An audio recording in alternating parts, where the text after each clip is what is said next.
Mako and Bolin are not the most frequently appreciated characters in the Legend of Korra, even among those like me that deeply adore the Legend of Korra and think that in many ways it is superior to the original show. Can't help but admit that the supporting cast around Korra, her team Avatar, is not quite as strong as Aang's. Korra herself, I find an extremely fascinating character. She is someone who has a very clear and definite idea at the start of the show who she is and who she is meant to be.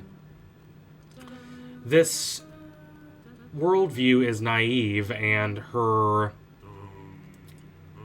sentimental conception of being the Avatar is punctured. But this turns out to be a good thing, because the entire world is also, at this point, in a state of fragmentation.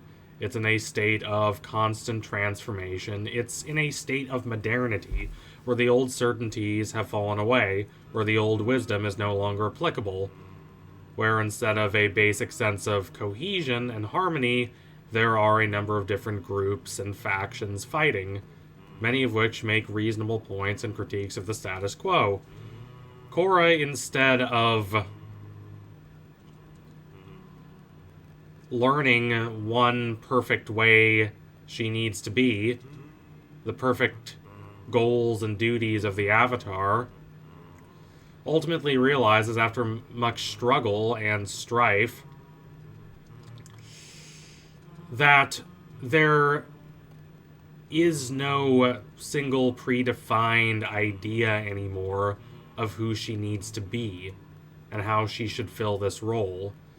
The old certainties are gone, and that is both a blessing and a curse. It is a curse in that she cannot simply rely on the wisdom of the past. This is a loss, and the show recognizes that. But at the same time, she also has the power and the authority to determine what her role is in the future, how she should act, what her self-image should be. These are all issues that she has to define for herself in this fractured world. And she must accept the consequences of whatever actions that she makes. And this leads to a lot of deep drama and pathos, and ultimately Korra's process of self-discovery, of learning from a wide variety of sources, including many people who were and are her enemies, and developing this broader understanding of the world. That personal journey is inevitably tied to the world. It is inevitably tied to these grander socio-political circumstances, especially in the latter two seasons of the show, where everything that happens more or less goes back to the choices that Korra makes and doesn't make, both for good and for ill. She is ultimately a kind of existentialist heroine, where she has to understand that meaning is not fixed and ready-made in this modern world. The old certainties, the old reliable sources of wisdom, for better and worse, are no longer applicable in a more fragmented age, and she must decide for herself what the right decision is, and be willing to accept the burdens and responsibilities of making that decision, of delineating her self-image and the responsibilities of her position. This is all really interesting and really good, but it's also highly personal. It is something that she has to do for herself, and to a lesser extent, it's something that she does with Tenzin, who starts off as being her mentor and guide, and there's a lot of friction between them for the first season and a half of the show. But ultimately, Tenzin, when he releases his obsession with his own equally rigid self-image, is able to help Korra and allow her to accept that there is no single image of who she needs to be. There is no script she needs to follow. Her role is ultimately hers to determine, for better and again for worse. And the two, from that point, very much work alongside each other, especially in Season 3. But that kind of leaves the rest of Korra's Team Avatar, Asami, Mako, and Bolin, in kind of a hard place. Asami is a character who is interesting to me, but kind of has less and less to do as the seasons go on, and in Season 4, she really does not have a lot of value in the narrative, and most of her role is just spent reconciling with her father, which is a good plotline. I'm not going to say it's not, but it clarifies her reduced role in the show. Mako and Bolin have significantly greater roles, but at the same time, their characters are not as complicated as Korra's. They, too, are kind of pushed more to the sideline as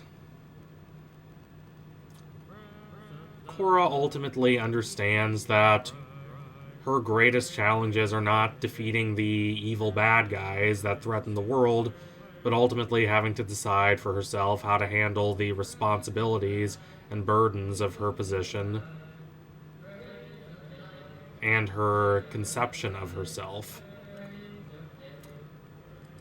Not just to decide what shouldn't be, but to articulate a positive vision for the world. This is all really heady philosophical stuff, but it doesn't really equate necessarily to group activity.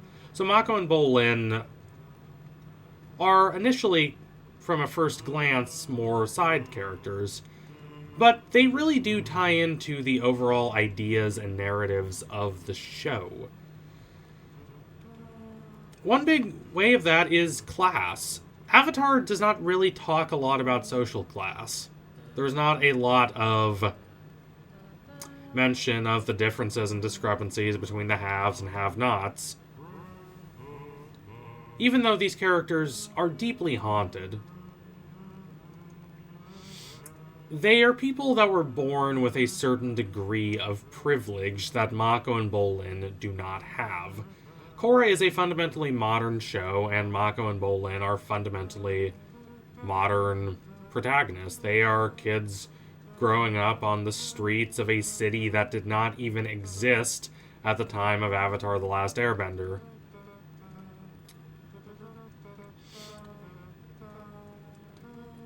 Their father was an immigrant to the city who came from Ba Sing Se looking for a better life, and he ultimately had a life that was not available to most people unless you're like the Avatar traveling the world.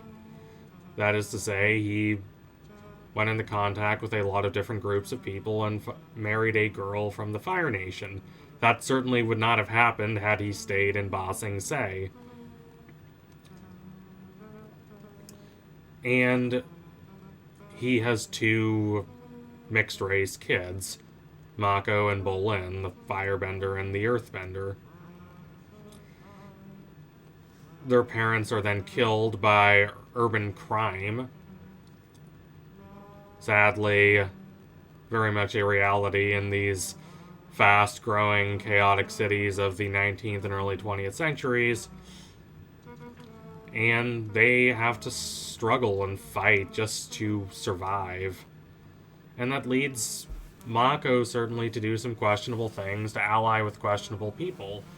And he, understandably, gets really defensive when people judge him for this, because he did not have a choice. There's a great moment in Season 1 where Korra makes an offhand comment about how she has nothing, but then she says she has people who care about her, and Mako said, well, I wouldn't say you have nothing then. And he's bitter, but there's a point to what he's saying. Korra's not rich by any means, and she is in a difficult position, and she is completely unprepared for life in this city, which she very much idealizes before she comes there. But she is doing okay, all things considered. Mako and Bolin are not. So, they suffer a specific kind of urban poverty, but at the same time, there is also opportunity for them. They would not have been able to meet the Avatar had they grown up in some random hamlet in the Earth Kingdom, and probably not had they grown up among the millions and millions of people that live in Ba Sing Se. Instead, they live in Republic City and have the chance to, however tenuous, improve their lives. And they do. So, Avatar is fundamentally a show about a kind of weariness about this long, drawn-out war that everyone is really tired of. Korra is about something different. It's about the adriftness and uprootedness of modern life. This state of constant change, constant impermanence, without any sense of certainty or stability. This can be exciting, as someone like Charles Baudelaire talks about as one of the great writers about modernity in the 19th century.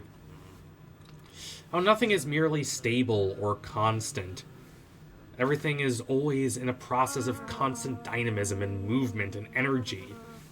It's the exhilaration of the modern city. Baudelaire loves this, and he thinks that artists should really try to capture this. He admits that there can be some alienation and some fracturing in the experience of the modern world, but he's fundamentally excited by the possibilities it offers.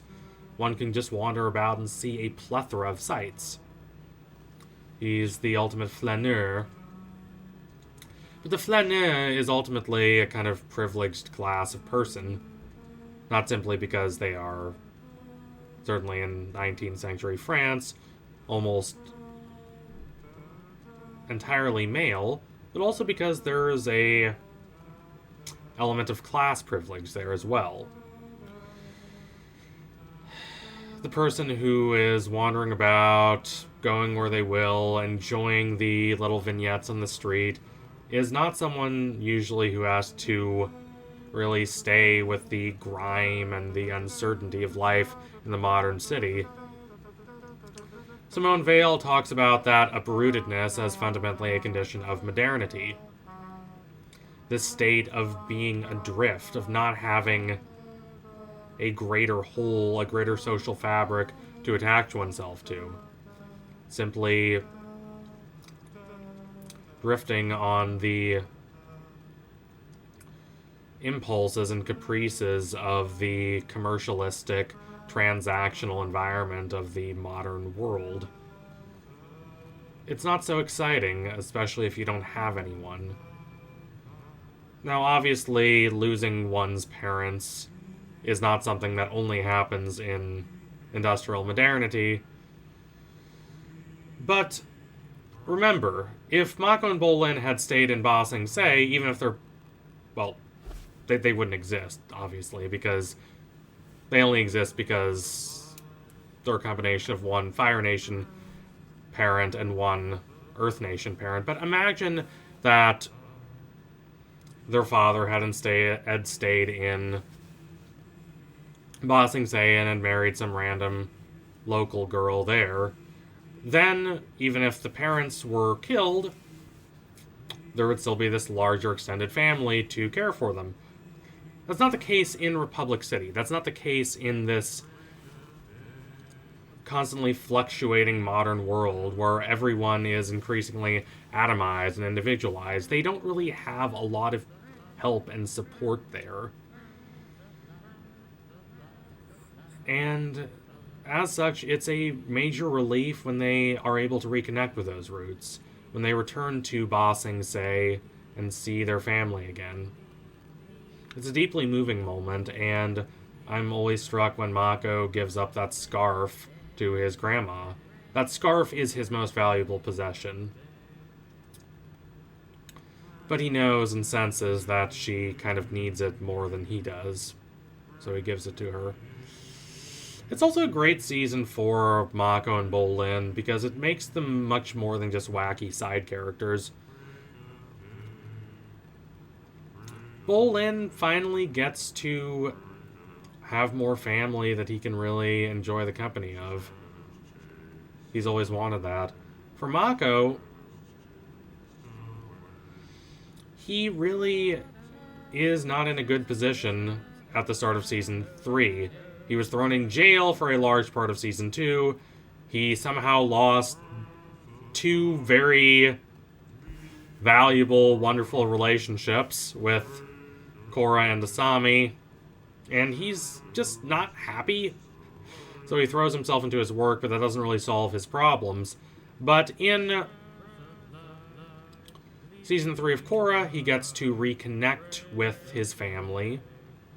He gets to reconnect with his ancestry. And he also gets to prove himself on his job. His detective work is invaluable in Season 3 for the causes of tracking down the antagonists, and we see that he's genuinely good at this. Mako is more comfortable in this season than we see him.